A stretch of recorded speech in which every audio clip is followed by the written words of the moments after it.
Wisconsin swing state.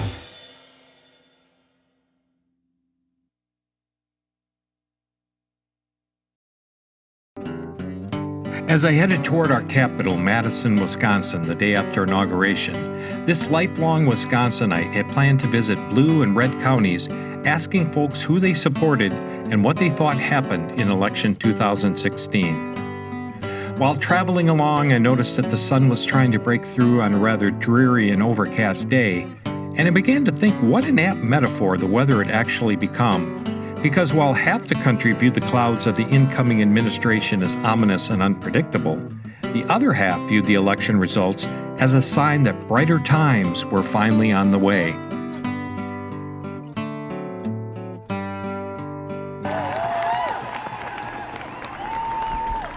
And welcome members of the Resistance Wisconsin Division.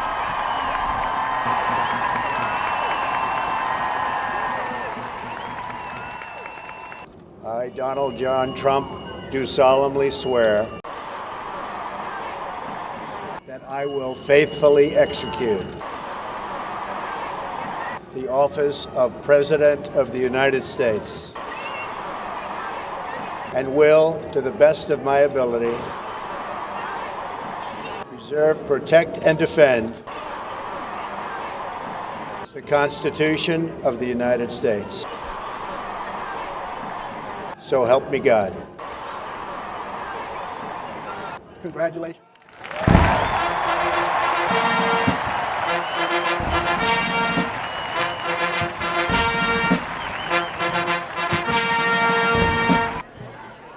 I supported Hillary, and I'm ashamed.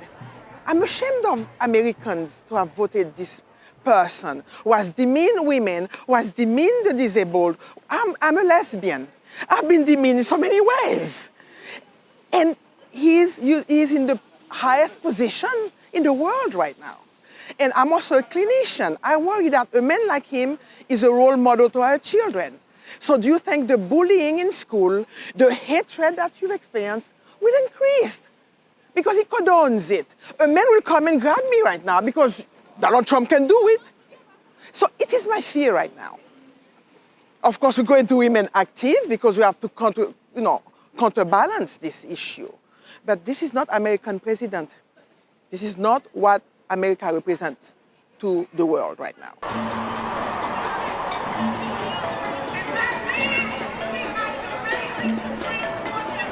I think that there could be good things that come out of this. I think we might see some of the biggest civil disobedience and citizen uprisings since the civil rights movement, since MLK.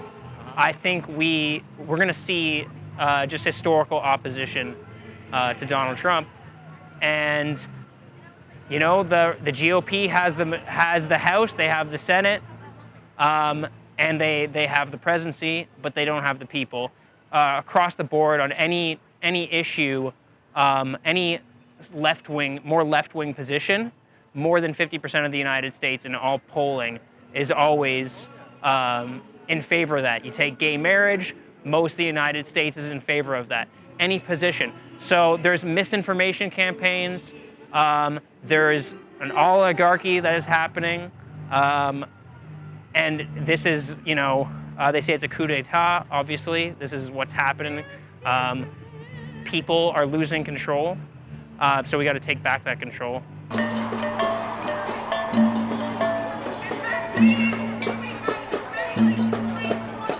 Well, I supported Hillary Clinton, and I think what happened was that Trump worked on people's fears and desperation, and people chose him because they thought maybe he'd do something different. It was a hard election for many people to choose between the two candidates because they didn't like either one of them particularly, and they thought maybe Trump would do something different.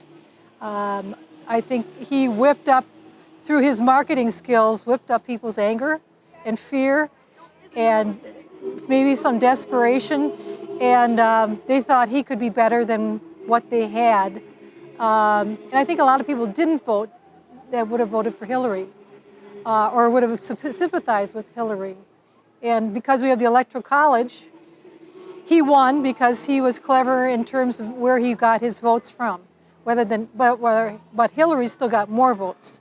But it's the way that the government has set it up. The popular vote was for her over him.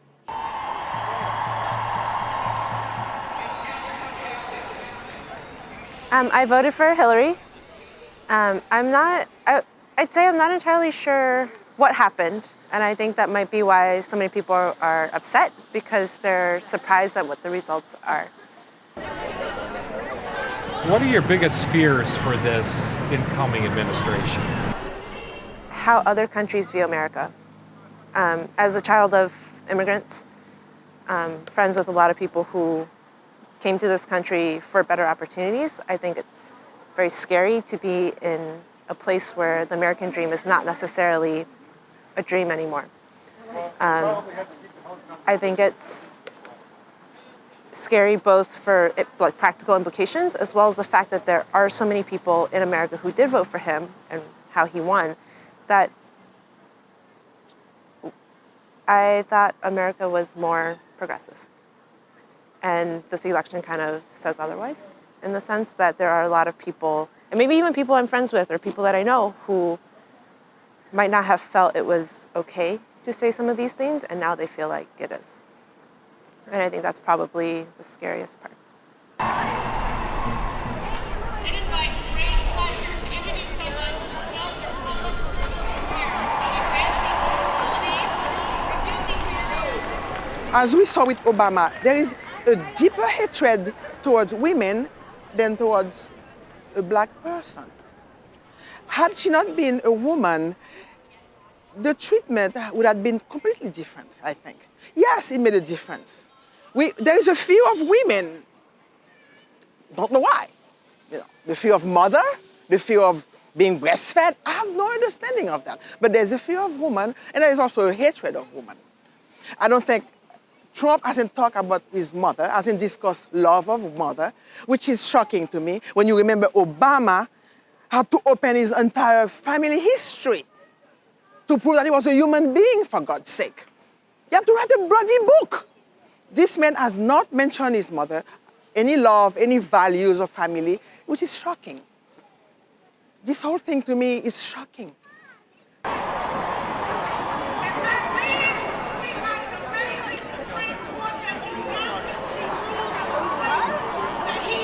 What are your biggest fears with this incoming administration? That they're going to undo all the things that Obama started, and that they will just among themselves, because they have the power in all the different houses of Congress, will just want to just take over and not really consider people like today, in demonstrations. They will put them off. They will turn off their phones. They will close their doors to anybody who says they would like to see things different. They will just go ahead and push and ignore. I think the majority of people what they want, and just get their things through, because they've been the losers for 8 years. So now they're going to show that they're the big winners. We have thousands, 1,000 all over the world. So we need to address our foreign policy more now than ever. Hillary Clinton beat Donald Trump in the popular vote by 3 million votes. That shows how much people didn't want Donald Trump. There's a lot of people that voted for Hillary Clinton that it wasn't the candidate that they wanted, but it was the candidate that was standing between them and disaster. I think we would have had more excitement if it was Bernie Sanders. I think there are people that voted for Donald Trump. I don't know why, just because they wanted to throw a brick at the establishment. Bernie Sanders would have been that brick. And it would have been a brick that actually, instead of destroying something, it would have been not maybe a brick, it would have been a peaceful political revolution.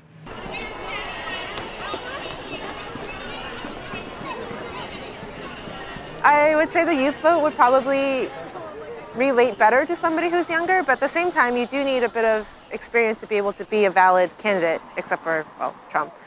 But in general, the presidents have held public office before, they've been in public eye for a while, and so generally they're relatively older. And I would say, at least for me, like a 50-year-old versus a 60 versus a 70, like once you're past a certain age group, it doesn't really make as much of a difference.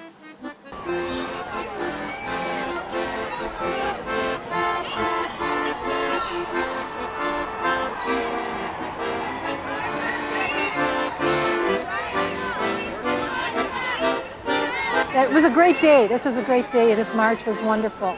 And people were just so good in their ideas and things. People are thinking. These people are marching because they're thinking and they're reading. A new national pride will stir our souls, lift our sights, and heal our divisions. It's time to remember that old wisdom our soldiers will never forget, that whether we are black or brown or white, we all bleed the same red blood of patriots.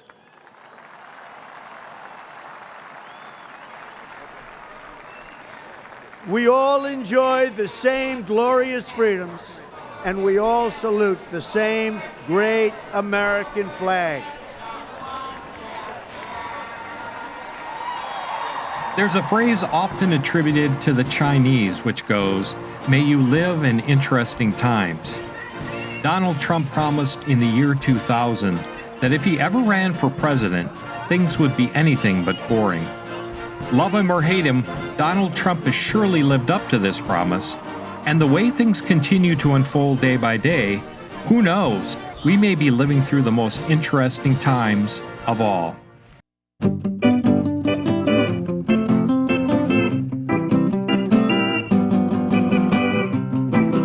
My original intention was to start my journey in Beloit, Wisconsin, a working-class city of roughly 35,000, located in Rock County, which ended up going blue in election 2016.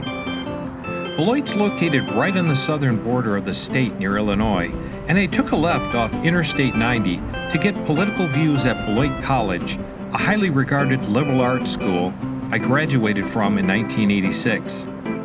At the time, I was considered a somewhat rare townie and gownie, somebody who came from the local rural community, yet attended academia in the larger urban area. Okay, so I primarily supported Bernie Sanders. I'm from Northern California, so we're a little bit more liberal than here in Wisconsin.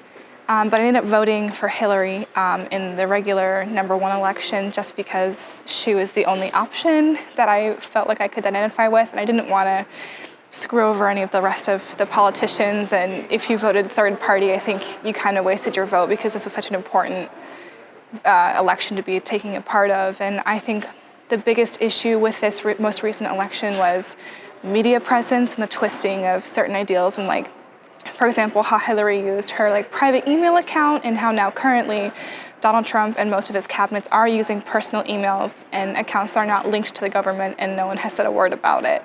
So I think it was very sexist and very judgmental, and it was very mishandled. What do you think of Donald Trump? I'm not the biggest fan of Donald Trump. I think that he did his job well, and I salute him for how he managed to become president of the United States, but he's not a politician. And yes, I'm scared for what he's going to be bringing with his presidency, and I'm terrified that he's already planning on running for a second term.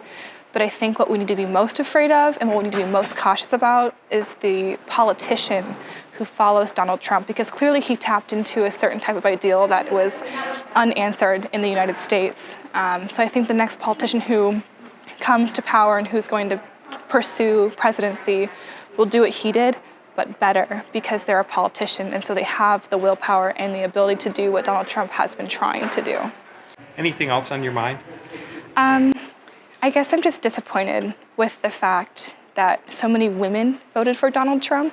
And there are a lot of women that I hold in high regard. And it just disappoints me that they can vote for someone who has all of these allegations of sexual assault and sexual abuse against him, and how he's been noted saying, grab her by the pussy. I just think that's ridiculous that people that are women that I find to be strong and intelligent individuals voted for this man. But then when I take a step back, as a sociologist, I view it from their perspective and the global perspective. I mean, it makes sense because they're more conservative fiscally, they're more conservative politically, and his ideas for economics are more what they fit their needs to. So I think they voted off of like an economic need and a political view rather than like a holistic person and ideal in that way. So then I can kind of understand it, but I'm still just very disappointed. At first, I was looking at both sides, you know, both Hillary Clinton and Donald Trump, and I think getting to the end, I was convinced that Hillary Clinton was the better option, just because he had his views were kind of popular among many people compared to Donald Trump. So I would say eventually I was leaning towards Hillary Clinton. So I'm not an American citizen, so I probably didn't care much about the politics, but I was just looking at the international policies that both candidates had, and nothing really stood out as immigration to me, you know. So I don't think there was anything else that bothered me apart from immigration. Do you think a lot of the youth didn't get out and vote Yeah. because of Bernie Sanders? Yeah, I do think a lot of youth just gave up on the Democratic Party because young people really like Bernie Sanders, and they just felt he would have been a better opponent to Donald Trump. Yeah, I mean, looking at the outcome, the biggest lesson was you should really never underestimate your opponent. Like, there's a large population of people who don't necessarily say that they're conservative or they share the kind of policies that Donald Trump had. Because before the election, we could never imagine that there's a lot of people who actually think this way.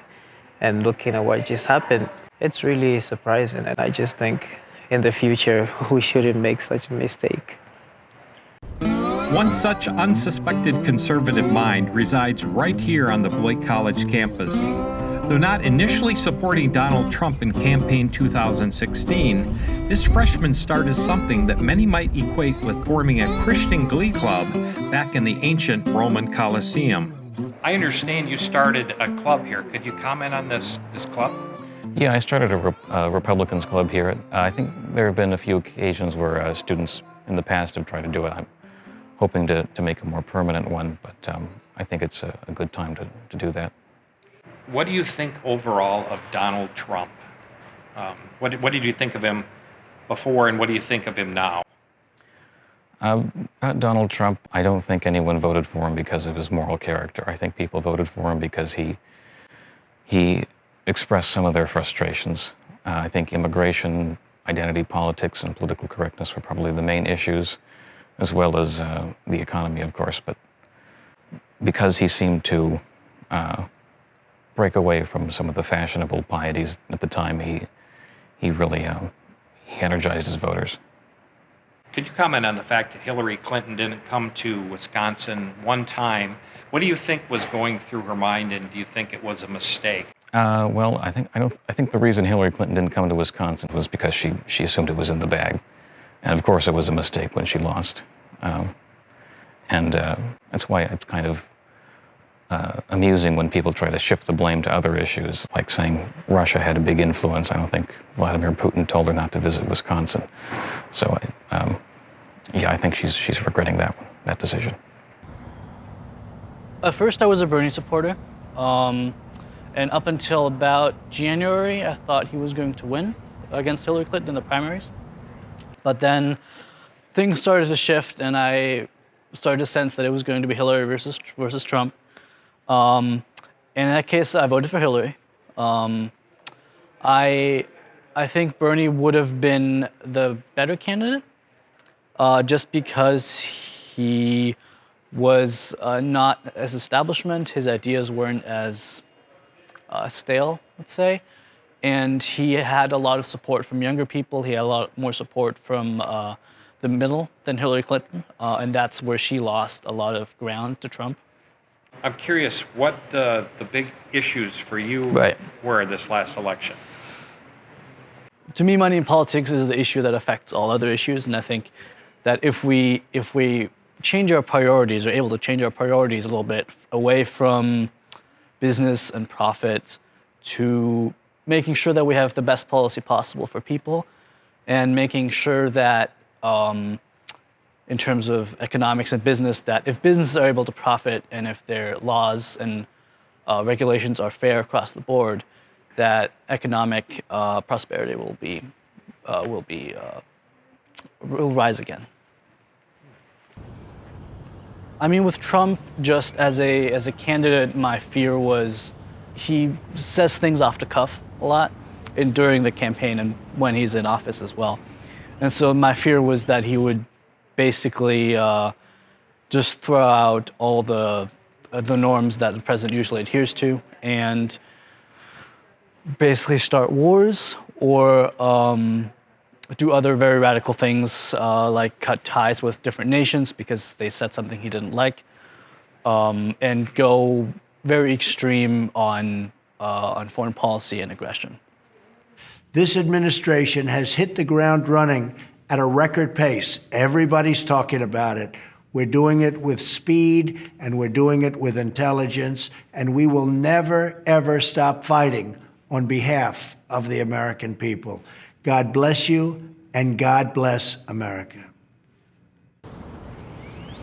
Through the primary, I, perhaps kind of typically for a campus like this, supported Senator Sanders. I was, for a lot of the general, relatively ambivalent, I'll admit. Although towards the end, I empathized more with Hillary Clinton's stances more than Donald Trump's. So, as far as the vote I cast, I did end up casting third party.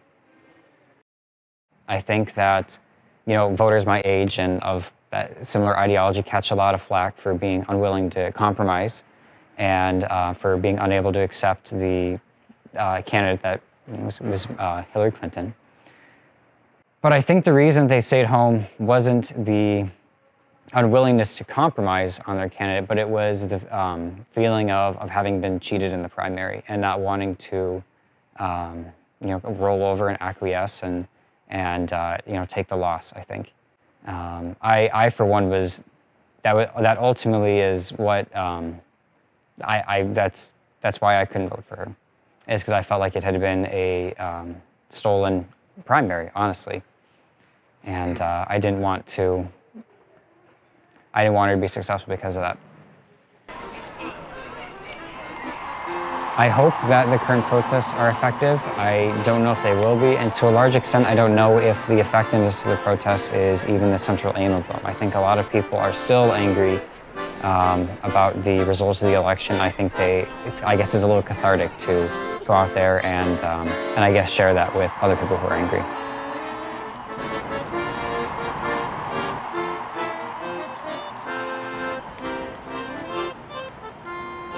Well, as a political scientist, I'm supposed to be completely neutral, but of course, I'm not a potted plant.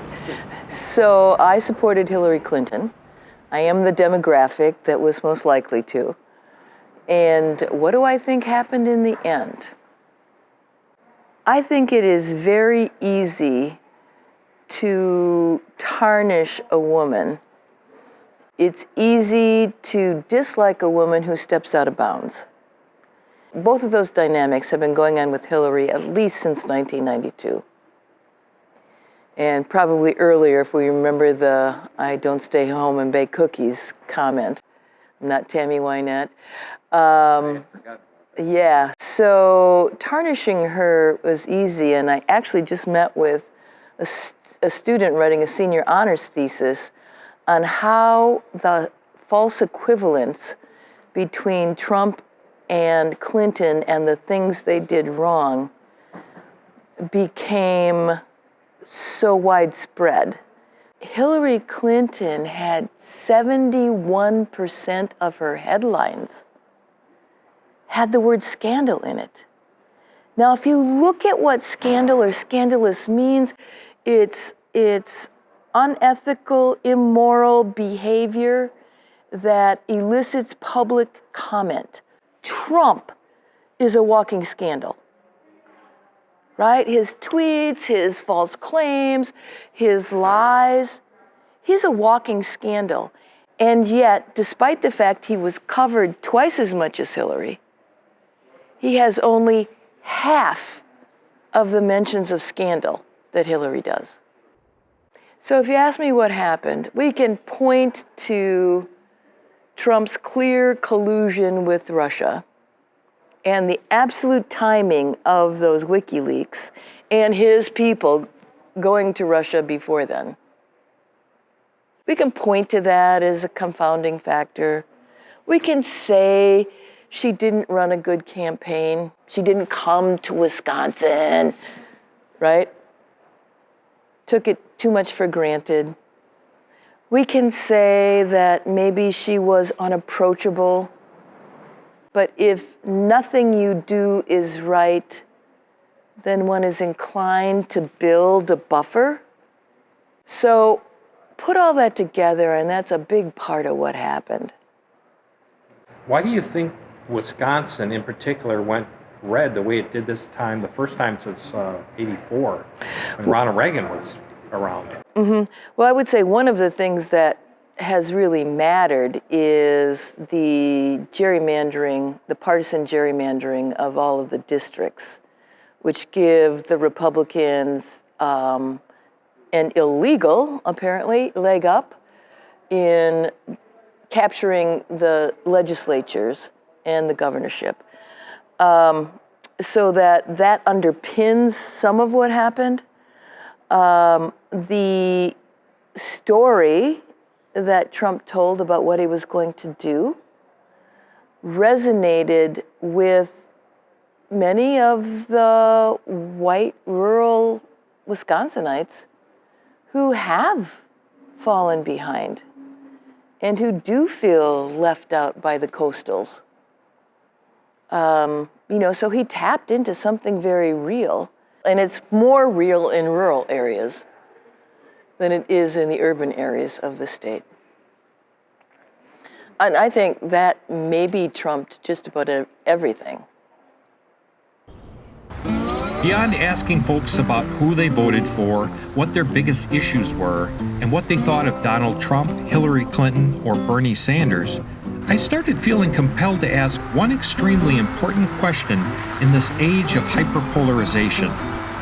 What, if anything, can bring us back together as citizens of Wisconsin and the greater United States? The single most important thing we can do is have competitive districts, because then those legislators need to pay attention to different points of view. I agree with the first part that it's very polarized currently, and clearly things are very full of tension, but I think that for us to come back together to have a common sense of unity would have to be a national crisis. And I hate to say it, but I think that the only thing that's really going to wake America up is something that we can all identify with and that we can all relate to. I think the polarization is a lot about labels and not necessarily about policy. And so I think there are people who want to keep the status quo, and they are profiting from having us divided and seem divided by labels instead of, okay, we agree on policy, on taxes, on economics, on healthcare. Let's get that done. I wouldn't mind seeing the return of the liberal Republican or the conservative Democrat. That might help. Those of the Rockefeller Republicans have mostly died off, but if we can get more blue dog Democrats and more Rockefeller Republicans, that could help things, I think. The Bible tells us how good and pleasant it is when God's people live together in unity. We must speak our minds openly, debate our disagreements honestly, but always pursue solidarity.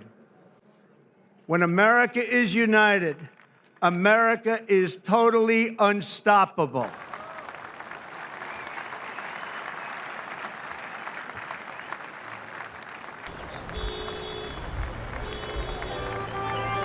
My next stop on the journey was Baraboo, Wisconsin, a town most noted for being the original home of the famous Ringling Brothers Circus. In 1984, it saw thousands converge downtown for its 100th anniversary, the last time that Wisconsin went red. Though the local circus decided recently to remain open, the national Ringling Brothers closed down after 150 years. Baraboo's home county of Sauk made a huge swing to the right, but saw Hillary Clinton win by only 1 percentage point. We interviewed a former county chair and one of the volunteers for the Sauk County Republicans at the inn at Wamanissie Point, where owner Dave Holdener insisted that his bed and breakfast is a bipartisan getaway beloved by both Democrats and Republicans alike. You want to know who I supported, and I wholeheartedly supported Donald Trump. There's a little bit of a history to that, though. A year ago, September, as you recall, was when Donald Trump announced his candidacy. Well, there were 17 candidates at that time vying for the office of presidency, and Donald Trump was 17th on my list. Well, shortly after he announced, what happened was he criticized John McCain, calling him, well, you know, he was captured. He was just a prisoner of war. He was captured. Well, I happen to be a two-time veteran, and I took great exception to the fact because, though I don't agree with John McCain's politics, the one thing I agree with is he is a hero in this country. I said, Donald Trump will get my vote when he's the last standing Republican. Well, guess what? He was the last standing Republican. That's how I came about supporting him, and I did it wholeheartedly at our center in Reedsburg. From the point of his announcing when he got the candidacy, as far as I'm concerned, the people said they wanted him, they voted for him, he's my man. Why Wisconsin? Why Juneau? Why Sauk? All of this has changed. I call it the Walker factor. Now, people are going to say, I haven't heard of the Walker factor. That's because I invented the term. What happened 5 and 6 years ago, Walker passed Act 10. The Democrats blew a gasket. Because it took public unions sort of out of circulation. Well, what happened was the Democrats picketed the Capitol, which we can see out that window. Further, they urinated on the lawn. They threatened our legislature, and then like a couple of chickens, they ran off to Illinois to hide and not carry out their duty. What did Governor Walker do all that time?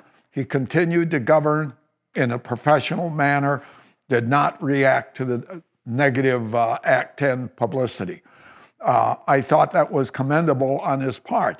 So what did they do then? They signed 1 million people to recall him, And what happened? They lost that election. And he's been elected twice prior to the recall and once after the recall, period. The thing is, that became the Walker factor. People in Wisconsin have increasingly become upset with what the Democratic Party has wanted to do. So, roll the clock forward to November 8th, or back, in which way you can decide. But on November 8th, what happened? Oh, Hillary Clinton's going to win in a landslide.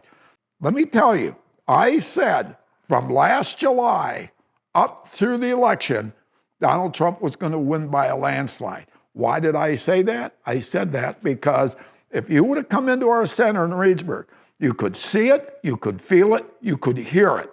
People were moving from the left to the right, and the vote was gaining momentum.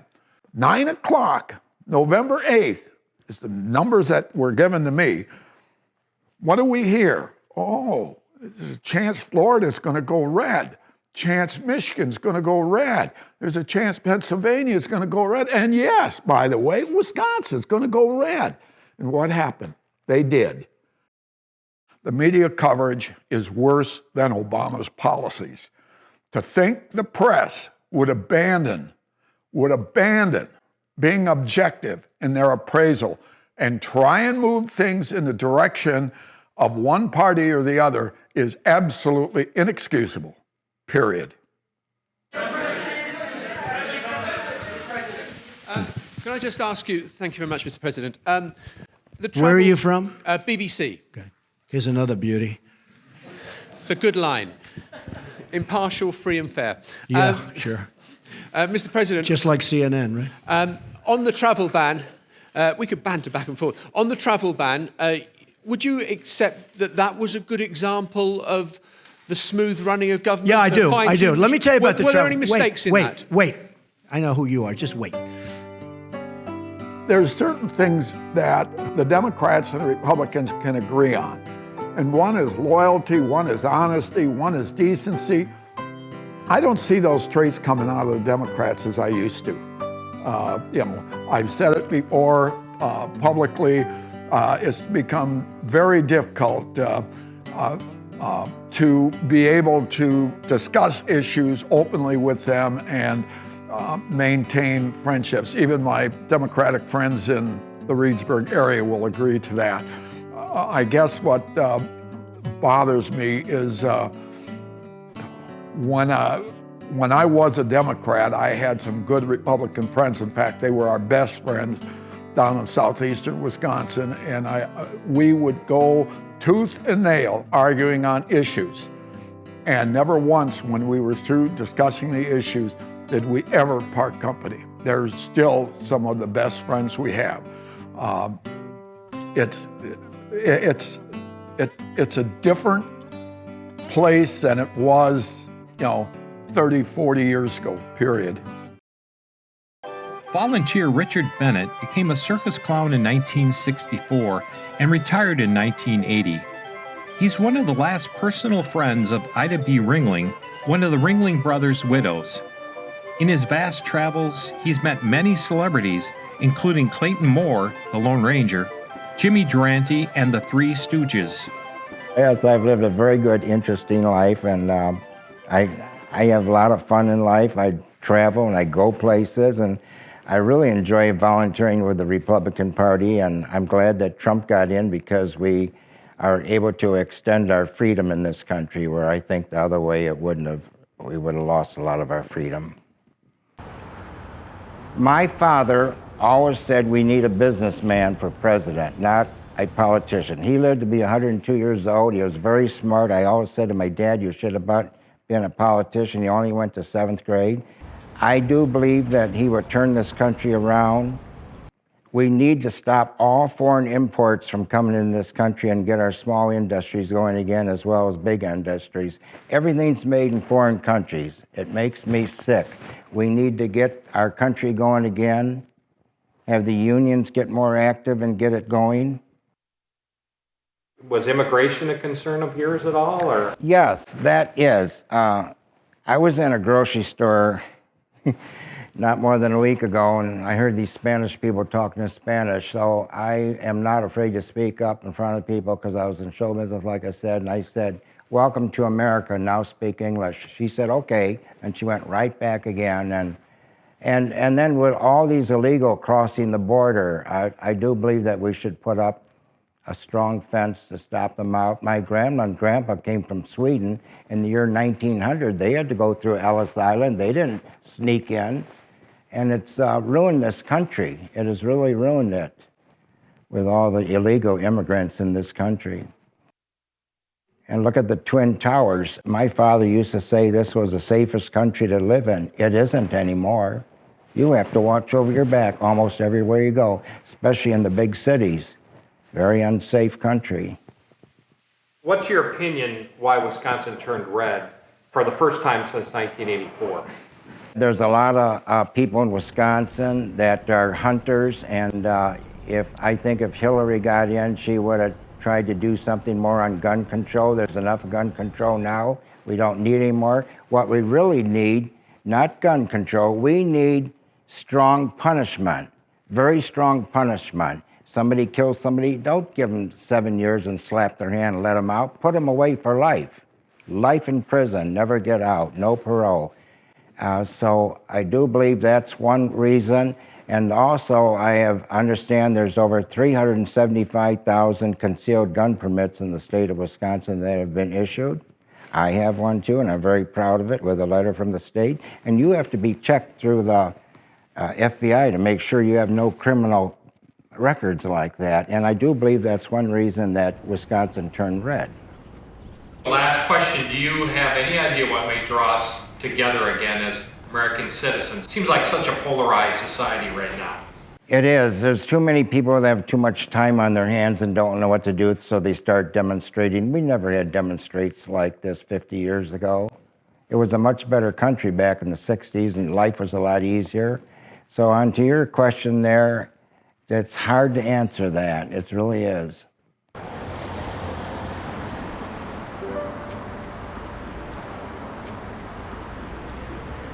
Can you think of anything that will bring us back together as a society in this polarized age? I saw a graph the other day of the planes flying into the buildings in New York and how quickly the country united behind Bush within days. That graph shot up to where we were united from like 10% to 90%, literally overnight. You don't want to think that that is the kind of thing that has to happen to bring us together as a people, because obviously, in my opinion, we have more togetherness in what we believe in than we have separateness, so to speak. So hopefully we will not have to go to war to see unity take place. And I'm thrilled to be back in Wisconsin. The optimism in this room is the same incredible spirit that is sweeping across our country, and even greater than that great day in November when I won the state of Wisconsin and when we won the presidency. That was a great day, I have to say.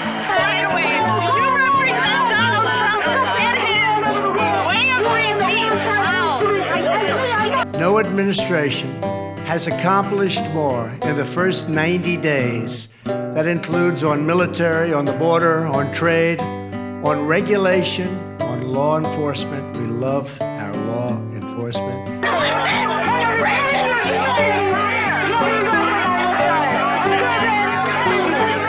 Today we're building on that optimism. I'm proud to announce that we are about to take bold new steps to follow through on my pledge to buy American and hire American.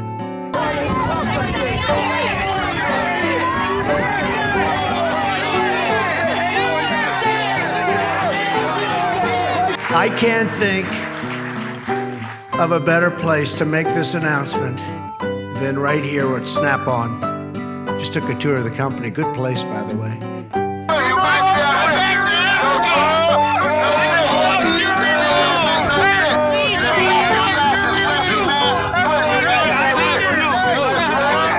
It's a pleasure to see my good friend, Governor Scott Walker. He has been such a big help. He has been so incredible. Stand up, Scott. Governor Walker. As well as Senator Ron Johnson. We worked hard together. Thank you, Ron. And although he could not be here today, my thanks go to Speaker Ryan, who's represented this city for nearly 2 decades in Congress. And you know where he is? He's with NATO. And so he has a good excuse.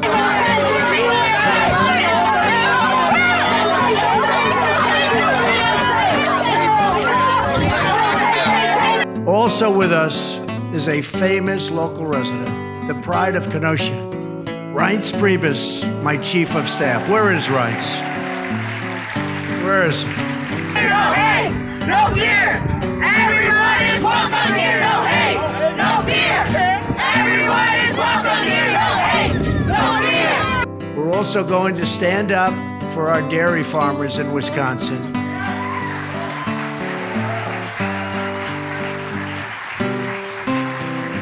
And I've been reading about it, and I've been talking about it for a long time. And that demands really immediately fair trade with all of our trading partners, and that includes Canada.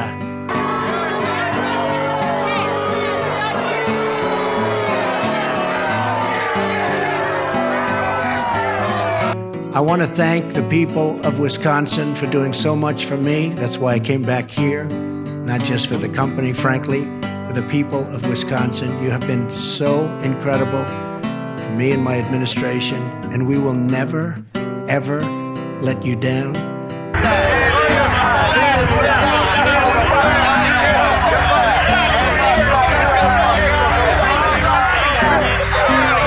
God bless the United States of America. Thank you all very much. Tremendous honor. Thank you.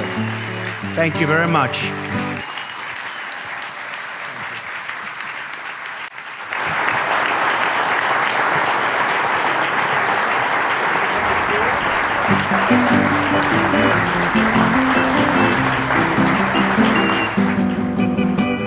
Once again, for the benefit of those outside of the state of Wisconsin, Scott Walker is the only sitting governor to ever withstand a recall election. We attended a kickoff event for yet another one of his gubernatorial campaigns in Fond du Lac, Wisconsin, a city of 43,000 and located squarely in a red swath of the state. We spoke with the current chair of the Fond du Lac Republicans and a group of young conservatives before and after the governor's speaking engagement. Before we get started, I think about the flag over our shoulders, certainly the flag of the state of Wisconsin behind me, but the flag up there, when I think of that flag, I think of freedom. And I think of freedom, endowed by our Creator, defined by our Constitution. And it's great to be back in Fond du Lac. It's great to be talking about how we're moving Wisconsin forward. As of this morning and this week, I am so thrilled to tell you that I am more optimistic about the future of this state than I have been at any point in my lifetime. Because together, we are moving this state forward. I sometimes joke around with my political job that governor of Wisconsin is the second most important and critiqued job. Head coach of the Green Bay Packers is where the real heat is at. I fall in line really well with Governor Scott Walker and what he's done in Wisconsin and the reforms we've done here. I think he's been a fantastic governor, and I'm looking forward to working for him one more time, at least one more time, and voting for him again. The highest voter turnout ever for a gubernatorial election was that 2012 recall election. And you talk about divisiveness, this state was split. And that was passionate on both sides. You had relatives who maybe signed that Walker recall petition because they had a state job, and relatives who were in the private sector who supported the governor who you couldn't have Thanksgiving. That's how it was passionate here for about 2 years. And in that gubernatorial election, the governor won by 7 points. He did better than the first time he ran. Then 6 months later, Mitt Romney was get 500,000 more votes than Scott Walker and still lose by 7 points to Barack Obama. Then 4 years later, Donald Trump gets 2,000 fewer votes than Mitt Romney got, and he still defeated Hillary Clinton. So I think the voter turnout, the lack of Democratic voter turnout, it was real key in the election. And I hope Republican parties around the country look at Wisconsin as the role model, as the standard, the gold standard, is what Scott Walker's done here and what our Republican Party people do, and I'm happy to be a part of it. Hillary Clinton just came out with a book called What Happened, her take on this last election, what she thought happened. And I'm curious, what's your take? What happened in your mind to get Donald Trump elected? Well, I think her book, what happened, you should open it up and just say, I lost. It was my fault. Because she's blaming the Russians, she's blaming the media, even though the media was on her side for the whole time. In my opinion, I think the people of America were just sick and fed up of the past 8 years with President Obama, that they just want someone, even if it was someone like Donald Trump, they just want someone that would say it how it is. Sure, Cruz, Ted Cruz, Rubio, they were great candidates, but I think people just wanted someone to step up for them and say things how they were and to call people out, especially like Hillary Clinton on the stuff she did. What were the biggest issues for you last election? For me, my biggest issues are keeping America safe. And quite frankly, someone like Hillary Clinton wouldn't have done that for me. When when you're signing deals like the Iran deal, giving Iran nuclear capabilities, I think that's ridiculous. You're selling the American people out, per se. And her stances on the Middle East in general, the allies in the Middle East with Israel and the conflict going on with Syria, I felt her stances were very weak. And someone like Donald Trump, who's very strong-handed, I feel like other countries are afraid of him. They give a fear tactic, which I don't think Hillary Clinton would have possessed, especially in the Middle East. As of tomorrow, it will be 1 year of Donald Trump's presence in office. What do you think of his first year so far? His first year, a lot of ups and downs. He's done things that a lot of people would like. The border wall is starting to be built. At least prototypes of it being built. I'm sure a lot of people are happy to see that. The immigration, I think a lot of people are happy on the stances he's taken so far in this first year. But I think a lot of people have been disappointed on the health care. But I don't think that's up to Donald Trump. That's Congress's fault. And then if the tax plan goes through, I think this first year is going to be great for him. Just curious, who you supported this last election? Hillary Clinton came out with a book called What Happened, her take on what happened. Now, what's your take on what happened last election that got Donald Trump elected? Definitely. For me, I supported Marco Rubio in the past election. He had all the same values I did. But for me, I think the Republican Party was too divided. And they had, I'm not quite sure how many, I think it was around 17 candidates at the very beginning for president. And I think that just really split members of the party apart, whereas the Democratic Party only had a few to choose from right off the bat. So I think you had this split among the Republican Party right away, and so you had members dropping out like Rubio to give those he aligned with more votes in the election, and I think that just split the party too early on, and that's what gave Trump the Republican vote. And then with the election with Hillary and Trump, I think Democrats truly underestimated how many conservatives were willing to vote for Trump. I think they thought he was just a nobody that wasn't gonna win the election, and so I think they were just kind of surprised. I don't think they took into account how many individuals actually aligned with his beliefs. What were the biggest issues for you, or what are the biggest issues for you? For me, the biggest issues are aligned with my moral values. So abortion is a lot for me, as well as gun rights. I'm a trap shooter. I was on my high school team. I'm trying to start a college team. So Second Amendment rights are very important to me as well. Also, anything dealing with the Constitution, making sure constitutional rights are ensured. And our relationship with Israel, I think, is also a very important part of our nation.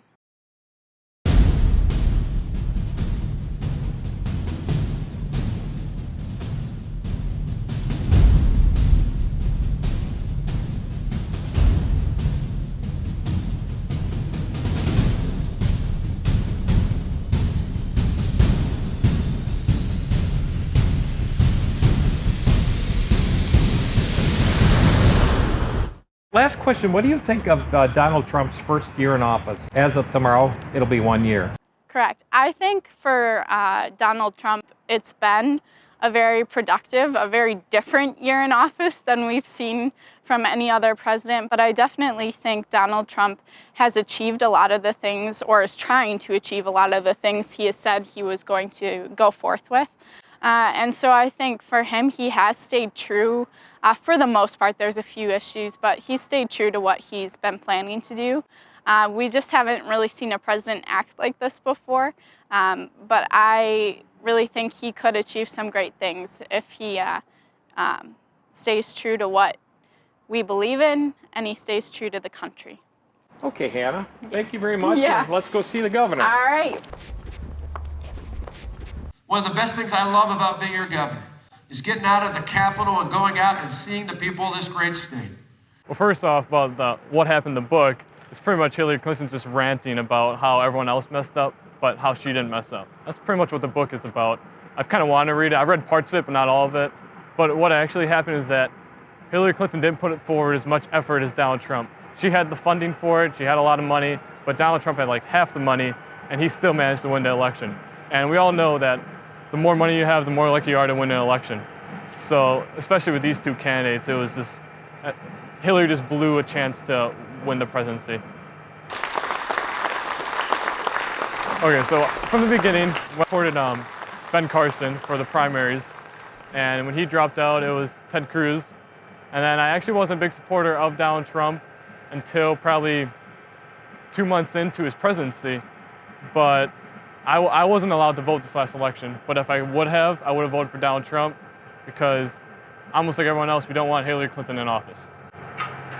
Do you think that Bernie Sanders could have beaten Donald Trump? To be honest, I think he could.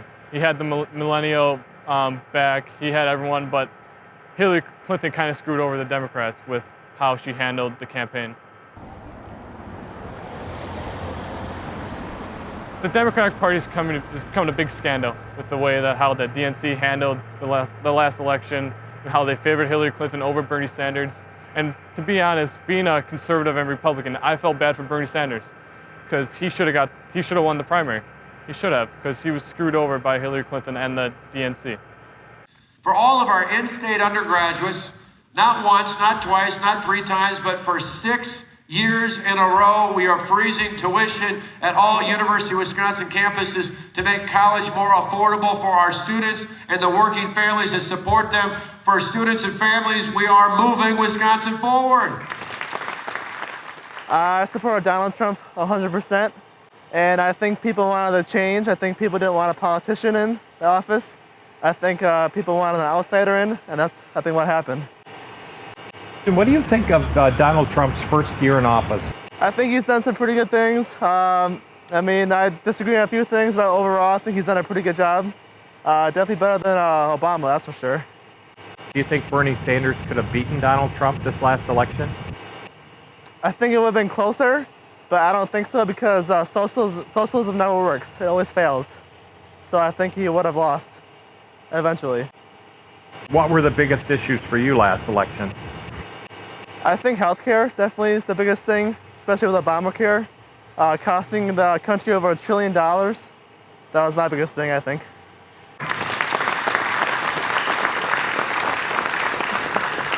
We're doing it in other areas as well. I'm proud to tell you that in Wisconsin, according to one ranking, we rank #1 in the nation for the quality of our healthcare systems. We're a state that one of the best in the nation for access to healthcare for people looking for good and quality healthcare in the nation. We are moving Wisconsin forward. 2016 is one of the most bizarre elections I think we've ever seen. The only Republican who could lose to Hillary Clinton was Donald Trump, but the only Democrat that could lose to Donald Trump was Hillary Clinton. And that's kind of what happened. You know, you asked about her book, what happened? Well, what happened is she never came here. She never came to Wisconsin since the primary in February when she got smoked by Bernie Sanders. Democrats in Wisconsin are more liberal than Democrats in many places of the country. They're Dane County, they're Madison, they're in the Bob La Follette progressive era of liberalism, and they still are to this day. Some of them are almost communist in Dane County. And so she should have probably come here because Donald Trump didn't exactly blow her away. You look at the Blue Book, you go back the last couple of election cycles, Mitt Romney actually won more votes in Wisconsin than Donald Trump, 2,000 more votes than Trump. And Trump carried the state, whereas Mitt Romney lost by 7 percentage points. And a lot of it can go right to Milwaukee County. I forget the exact number. It was like either 60 or 600,000 voter drop-off, just people who voted in 2012 who did not turn out to vote for Hillary Clinton. Barack Obama was able to excite those voters. They turned out to vote, and Hillary Clinton couldn't get them out to vote, and that may have been the difference in Wisconsin.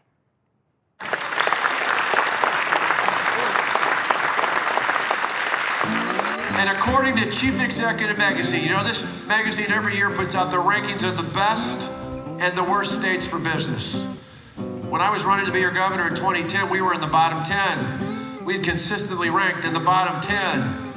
I'm proud to tell you that as of this year, for the first time in the history of that ranking, Wisconsin is now a top 10 state for business. That's not just because of our state government, that's because of our exceptional employees at businesses like this all across the state. For workers, for business, for the state, we are moving Wisconsin forward.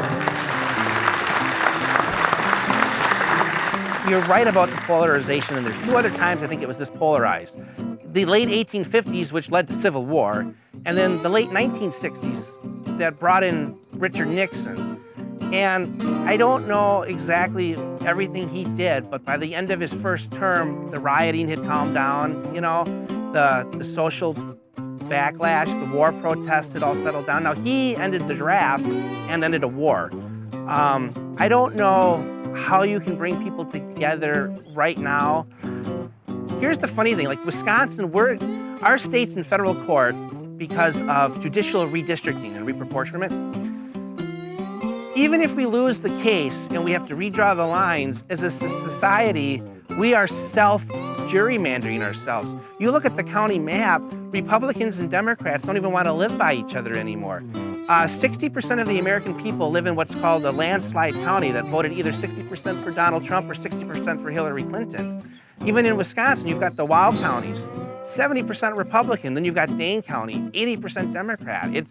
We are separating as a society. We don't watch the same news. If you're conservative Republican, you watch Fox News. If you're a liberal Democrat, you watch MSNBC. If you're Democratic, you listen to NPR. If you're a conservative Republican, you turn on WISN and you listen to Rush Limbaugh and Mark Belling. We're not talking to each other. We just kind of scream past each other. And social media doesn't help, because I'm fairly active on Twitter, and I enjoy Twitter, but you can go on Twitter and you can just follow people you agree with. And then when you meet someone who voted for Hillary Clinton, you can be like, holy cow, how can you be so stupid? Well, they're not stupid, they just disagree with you. And I think one thing would help is if, as a society, we would at least talk to people we don't agree with. And that would bring us back together. And maybe a president who was less polarizing. Like my first choice for that would have been like a Marco Rubio, but the environment just wasn't there for a candidate like that. So this might just have to be a thing that runs its course for a few years and then will settle back down on its own. Well, if you look back in the 2000 election with Bush and Gore, I think that was almost the same tensions. You had, who won? Did Bush steal it from him? Did the Supreme Court decide who won, really? And then you had 9/11 happen. Now, I'm not saying a big event like that needs to happen for us to come together, but something like that where the United States can corral around. Forget about we're Democrats, we're Republican. No, we need to realize that we're all Americans. We're all fighting for each other. We have to fight for, America as a whole. And I don't know if that's going to be, defeating North Korea. I don't know if that's going to be, making great economic plans and economic stability, which is happening right now with the stock market. But something's going to happen in the near future, I think, that's going to bring America together.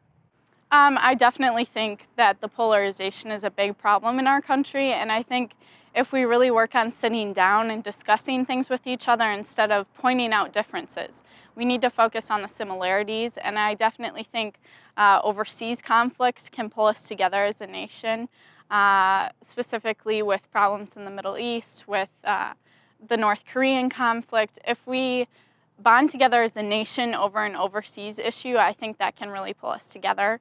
I'm not saying that going to war over something is going to fully bond the nation back together, but I definitely think if we have a specific cause that definitely attacks American values, that we will bond and be a cohesive nation once again. I think once the Democrats stop acting like babies, I think we'll kind of get closer together. They're kind of not giving Trump a chance, and that's not very fair because the conservatives gave Obama a chance twice. So once they stop acting crazy, I think we'll come together. Yeah, we are really pulling apart from each other. There's a lot of conflicts already, and it's kind of sad, to be honest. But I think it comes down to the family structure. You got to have strong families and be able to have a strong country. Thank you for coming out here this morning. Thank you for being here today. Thank you for all that you've done. May God bless you. May God bless the people of this state. May God particularly bless our men and women who are still fighting in harm's way. Thank you so much for being out here today and being so hospitable to us. God bless you all.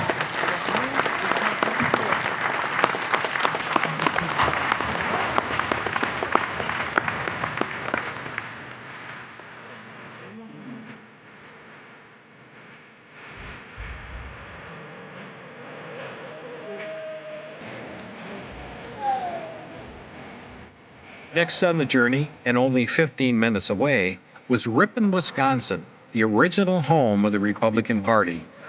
In fact, we met up with a few young conservatives at the original white schoolhouse where it supposedly all began for the GOP. Well, it's the birthplace of the Republican Party, in that a meeting that took place here on March 20th, 1854, was in response to the Kansas-Nebraska Act that was in legislation at the time. And the people of Ripon and the surrounding area, and most of the people in the country, were disenfranchised with that. It followed many different legislations previously to that regarding the issue of slavery, and the Kansas-Nebraska Act would effectively open that up to the rest of the country. And so the people in Ripon met in this building here to discuss the issue and decide that they would cast off their individual party allegiances. They were members of individual parties like the Whig Party and the Democratic Party and the Free Soil Party, and would come together to form a new party that would outright oppose the expansion of slavery. And they decided that the appropriate name for that party would be Republican, which meant in Latin, was rooted in Latin, res publica, meaning the common good, equality. And they would stand in opposition to that. As one of the founders of the local meeting and party in Ripon, Ellen Bouvet would say they came into the little white schoolhouse as Whigs, Democrats, and Free Soilers, and exited as Republicans, and they were the first Republicans in the country. Against my better judgment, I supported Trump. If I may wax poetic for a second, the way my mother's boss phrased it, the election of 2016 was between a pig and a crook. We already know what the pig is going to do. The pig is going to go to mud. We don't know what the crook is going to do. So we should support the pig. So what do you think of Donald Trump's first year? As of tomorrow, it'll be 1 year. I think it's been interesting. I don't think it's been as catastrophic as the media would paint that it was going to be. I think that he's done some good things for the country, but I also think that he hasn't helped in unifying the country, which is what I think we desperately need right now. Each American generation passes the torch of truth, liberty, and justice in an unbroken chain all the way down to the present. That torch is now in our hands, and we will use it to light up the world. Today, I am keeping another promise by nominating Judge Neil Gorsuch. I guess the biggest thing that did it for me was the Supreme Court, because the next president was going to elect the newest Supreme Court justice, and the newest Supreme Court justice was going to be in for life. And if Hillary Clinton had won, it would most definitely have been somebody who leaned more to the left side of the spectrum, and that would have made it a left-leaning Supreme Court for decades to come, potentially. But if Trump won, he would almost definitely put in a right-leaning Supreme Court justice. So I was on the fence, and that was basically what did it for me. Wisconsin just turned red for the first time since 1984. Do you have any reflections on that? Well, I think part of it is that during the 2016 election, Trump actually took the time to come to Wisconsin. He went to Green Bay. He made an effort, whereas I think Hillary Clinton, she went to Milwaukee, and that was about it. She treated Wisconsin as a write-off because it had gone blue for so many times in the past that she didn't really consider it to be important, and then it suddenly became a swing state where it actually suddenly mattered. So I think people felt like Trump actually cared, and a lot of Wisconsin is populated by the demographic that he appeals to, the white, middle class to lower class, rural population. And that's the majority of Wisconsin minus the bottom quarter.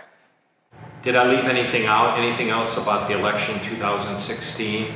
Probably the use of social media, and Trump's Twitter platform was what I think also helped propel him, because it's the new media, and he's one of the first people to really use the new media of Twitter in such a way that he actually was able to reach out and communicate to a demographic that probably wouldn't have been interested in any other way. I supported Donald Trump since he became the nominee, and I think a lot of people started supporting him right then. majority, I'd say. I think it's been a great year for his presidency, and of course, I don't believe everything that he's done is the best. That's just being an independent thinker. But I really do think that most of what he's done has been very good for both the Republican Party and our nation as a whole. And I'm interested to see where he goes forward from this. And what would you say were the biggest issues for you, or are the biggest political issues? I'd say it'd be the social issues. The racial issues and gender issues in our country are just getting worse and worse. And in my eyes, someone like Obama or Hillary would have just worsened that situation. And of course, we can't know for sure if Trump is going to fix it or not, but at least we know he can't make it any worse. So in my hopes, he'll at least attempt to remedy the situation, or at least get more people to look at the situation and maybe give it more of a honest look than before. As far as politics for the next 50 years, I think we are on a more conservative backswing. Since, you look at the past 100 years, since the 1950s, when we came onto a democratic, liberal backswing, I think it's that pendulum going right back to the other side, and we're going to see a lot more conservatives pop up in our younger generations. What did you think of Hillary Clinton? I thought she was probably the worst pick out of all the Democratic nominees that could have been chosen to run for president. And it was just purely her money that got her to where she was. And I think that if the Democrats would have chosen a different candidate, like Bernie, for say, then they might have actually stood a better chance. Okay, do you think Bernie Sanders could have beaten Donald Trump? It's hard to say, honestly, but I think if he would have at least stood a better chance, it would have at least been a closer race, which is really saying something. But I think there would have been a chance there. He did have the younger vote for sure. Can you think of anything that will bring us back together as a society in this polarized age?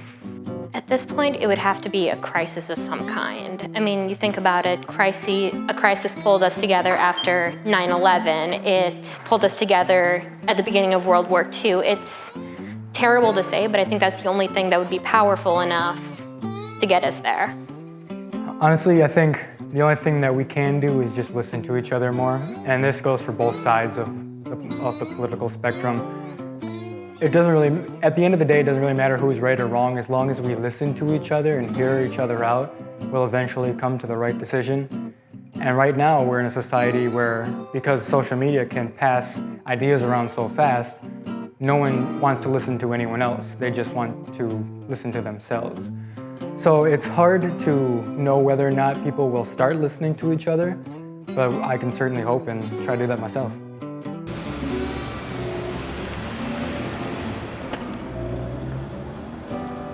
As I headed back to where the journey all began, Madison, Wisconsin, one of the few state capitals built on an isthmus, I began thinking about the second part of the interesting journey still to come, a part that would have to wait for another visual documentation.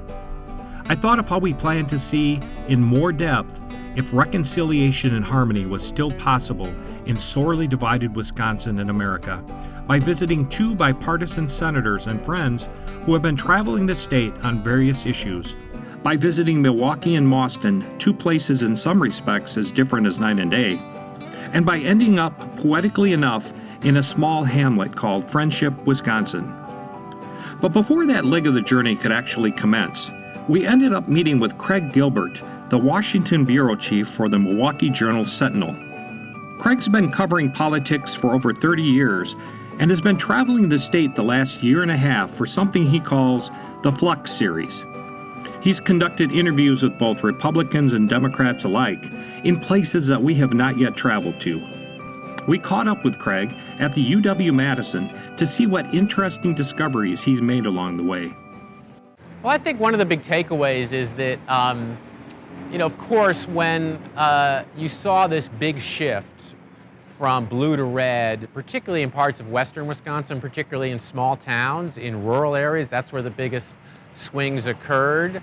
A lot of it, of course, had to do with the unpopularity of Hillary Clinton. It wasn't just an affirmative vote for Donald Trump, which meant that a lot of these Trump voters had qualms about Donald Trump when they voted for him and continued to have qualms about Donald Trump after he was elected. So we're not just talking about a kind of monolithic group of passionately pro-Trump people, but we're talking about a lot of people that are conflicted and cross-pressured. I mean, they could be traditional Republicans who had qualms about the fact that Trump seemed to be taking their party in a different direction, or they could be independent voters that have been switching back and forth between the parties and thought it was time for a change, and the idea of someone from outside of politics appealed to them. But one way or the other, a lot of these voters had conflicting views. They had reservations about Donald Trump's personality, about his Twitter account. They may have had reservations about his positions on some issues, but they were also restless voters and they wanted a change. Some people in Steuben and counties like Sauk and Pepin have seen friendships strained over this election 2016. Yeah. I'm curious, have you heard of such strained relationships in your travels? Yeah, sure. I mean, you run into voters who, you certainly run into voters on the Democratic side who, when they find out their neighbor voted for Trump, you know, stop talking to him or her. That's happened. Certainly deep passions on the Trump side. I mean, people, Trump voters have really strong feelings in many cases about the media, about Trump's critics. There's been sort of a rallying around Trump by parts of his base for that reason. I mean, this isn't new to Wisconsin, of course. I mean, we had this very divisive recall, battles over Scott Walker. I mean, I covered the 2004 campaign between George W. Bush and John Kerry in the aftermath of a very controversial war. Feelings ran really high. So I don't see this as a completely new thing in Wisconsin. I mean, it has been a polarized state for some time. Some of that predated Donald Trump, some of it even predated Scott Walker, but the combination, I think, of Scott Walker and Donald Trump and everything else that has happened and how we know nationally the country's grown more divided along party lines, I think that feeds into it, obviously along with social media as well. Okay. Just one more question. Mr. President, one more question, sir. You're the president now. What are you going to do about it? Who is that? Where is that? What are you going to do about What are you going to do about the tensions that have been? Oh, I'm working on it. No, I'm working on it very hard. No. This isn't Donald Trump that divided a nation. We went 8 years with President Obama, and we went many years before President Obama. We lived in a divided nation. And I am going to try. I will do everything within my power to fix that. I want to thank everybody very much. It's a great honor to be with you. Thank you. Thank you very much. Thanks. Do you then disagree with a lot of pundits to say we are heading toward a civil war? Well, they could be right. I mean, I'm a little bit more optimistic than that. I think you have to, I don't think we know yet where we're headed, but I do think it's important to kind of maintain a little bit of historical perspective. I mean, we've been much more divided than this in the past. Again, what's different about this period of time is that you have not only two parties really far apart, but they're pretty competitive with each other. So there's like this political balance. At the same time, there's this polarization. So you get these swings back and forth between two parties that have very little to do with each other. Very volatile politics. But I think you can find a lot of periods in our political history where we've been more divided and more bitterly divided than this. I think the worrisome thing is what's the nature of the divisions going forward? I mean, if we're increasingly divided, for example, along class lines and along regional lines and along urban-rural lines and gender lines, some of these dividing lines, I think, that introduces some, that's kind of alarming, I think, if those trends continue to go in the years ahead. As we headed out of this cool capital city, I began looking ahead toward those communities still to come in our swing state sequel. Places like Friendship, Wisconsin, where we'd ask, aptly enough, if friendship was still possible in the state. But I also found myself looking back at some of the passion and uncertainty that we experienced nearly 2 years ago, right here in this beautiful Bohemia that we Wisconsinites so fondly call Madtown. Well, the main thing that I told you initially was I don't understand your Electoral College. I know it was designed to prevent the issue way back, the slavery and whatever issues we were dealing with. But perhaps it has used its meaning. It's due for updating, as they say, or completely remove it. That one was a confusion for me. It's done. It's done with its use. This election kind of made me feel like I know even less than I already did in terms of what direction it was going. I think it's sad when a lot of our youth don't necessarily want to stay and make a change and are talking about leaving instead of, I don't know, changing. So I don't know where it will go. It kind of depends on, I guess, how the next 4 years go, what people think. Yeah, it's a very unsure time.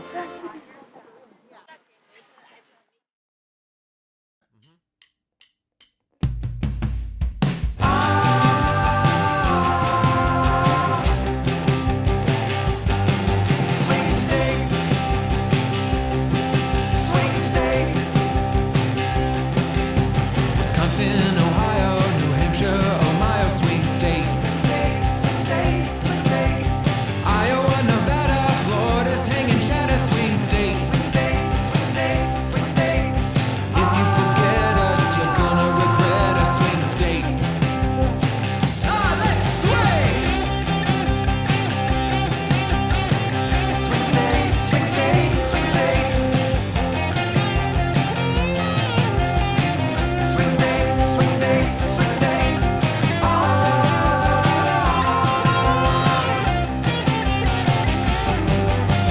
Minnesota, Arizona, Pennsylvania, Colorado. Swing state, swing state, swing state. Michigan, Virginia, oh, we shoulda win your swing state. Swing state, swing state, swing state. Nothing could be finer than to swing in Carolina. Swing state.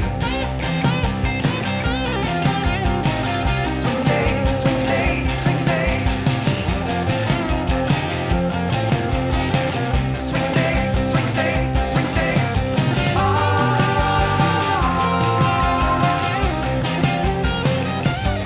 Swing right. Swing left. Swing blue. Swing red. Swing right, swing left, swing blue, swing red. Swing state. Phoenix, Beloit, Denver, Detroit, swing state. Swing state, swing state, swing state. Bucky, Buckeye, Hawkeye, Cockeye, swing state. Swing state, swing state, swing state. Learned a lot of knowledge from the Electoral College. I learned a lot of knowledge from the Electoral College. I sure learned a lot of knowledge from the Electoral College, swing state.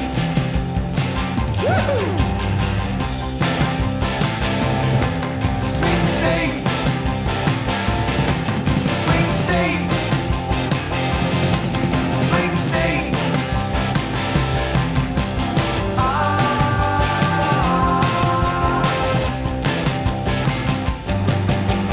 On Wisconsin, swing state.